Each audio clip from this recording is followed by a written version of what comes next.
He was 62 years old when he finally admitted he couldn't pick up his grandson without wincing. The man who'd spent 3 decades lifting steel beams on construction sites now struggled to open a jar of coffee. His wife noticed at first, the way he'd pause before standing, that split-second hesitation that speaks louder than any complaint ever could. What broke him wasn't the pain itself, but the realization that he'd become invisible in his own life.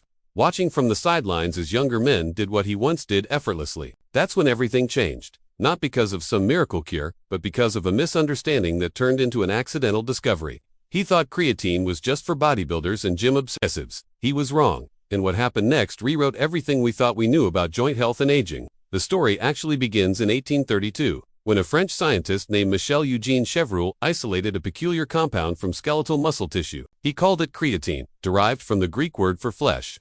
For over a century, it remained a biochemical curiosity, studied in laboratories but largely ignored by the medical establishment. Then came the athletic revolution of the 90s, when creatine monohydrate exploded onto the sports nutrition scene as the ultimate performance enhancer for building muscle and increasing strength. Millions of athletes embraced it, researchers validated it, and the fitness world crowned it king.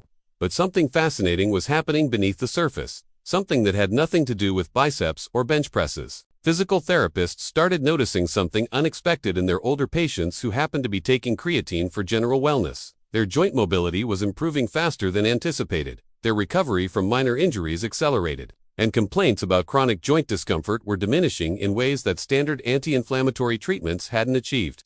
At first, these observations were dismissed as coincidence or placebo effect, but the pattern was too consistent to ignore. Scientists eventually discovered that creatine doesn't just fuel muscle contractions. It fundamentally supports cellular energy production in every tissue type, including cartilage cells called chondrocytes. These cells are responsible for maintaining the cushioning matrix between our bones, and they're notoriously difficult to nourish because cartilage has no direct blood supply. Creatine acts like a cellular battery charger, helping these isolated cells generate the energy they need to repair and maintain themselves. The implications were staggering, because joint degradation isn't just about wear and tear, it's about energy failure at the microscopic level.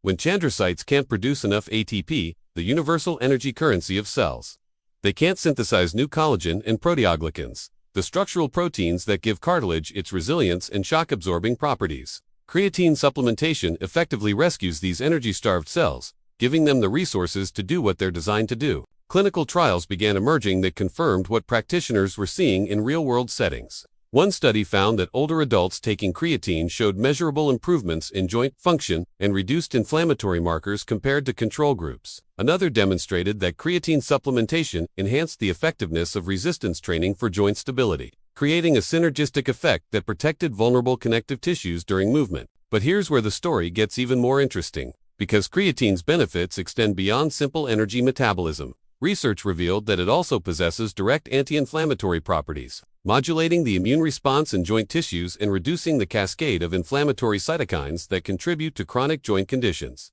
It was as if nature had designed a compound that addressed multiple pathways of joint deterioration simultaneously. The construction worker I mentioned earlier stumbled into this science by accident. His daughter, a physical therapist, suggested he try creatine after reading about emerging research linking it to improved functional mobility in aging populations. He was skeptical, imagining himself chugging protein shakes like a 20-year-old gym rat. But desperation is a powerful motivator. He started with a modest daily dose, expecting nothing. 3 weeks later, he noticed he could grip his tools without that familiar ache radiating through his knuckles.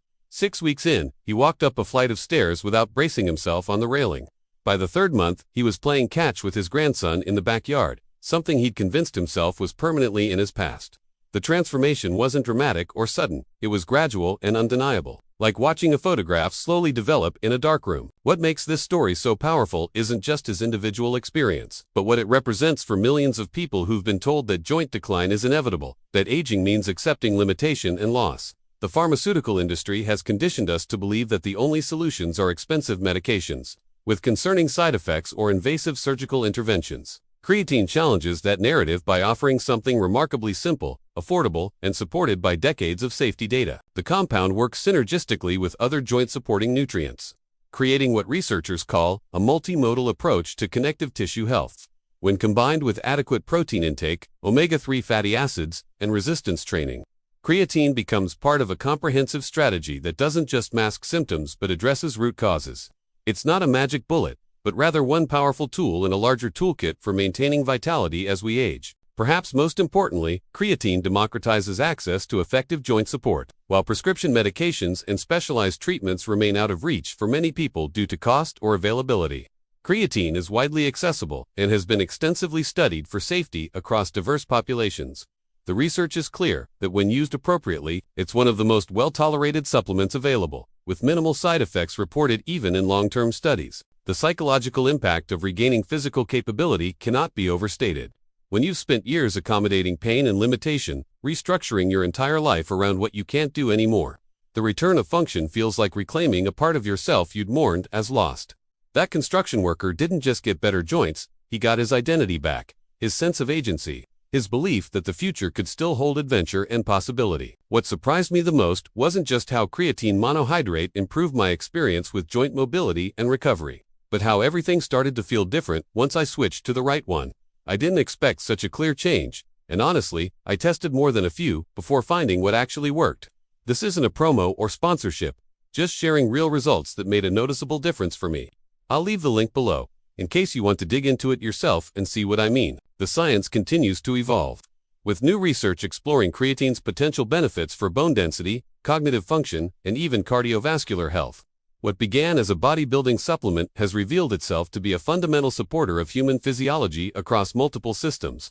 The lesson here isn't about any single compound, but about remaining open to discoveries that challenge our assumptions about aging and decline. Your body is still capable of remarkable things, regardless of what calendar tells you or what limitations you've learned to accept. The path forward isn't about reversing time, but about giving yourselves the resources they need to function optimally within the reality of where you are right now. Sometimes the most powerful interventions are the simplest ones, hiding in plain sight while we search for complicated solutions.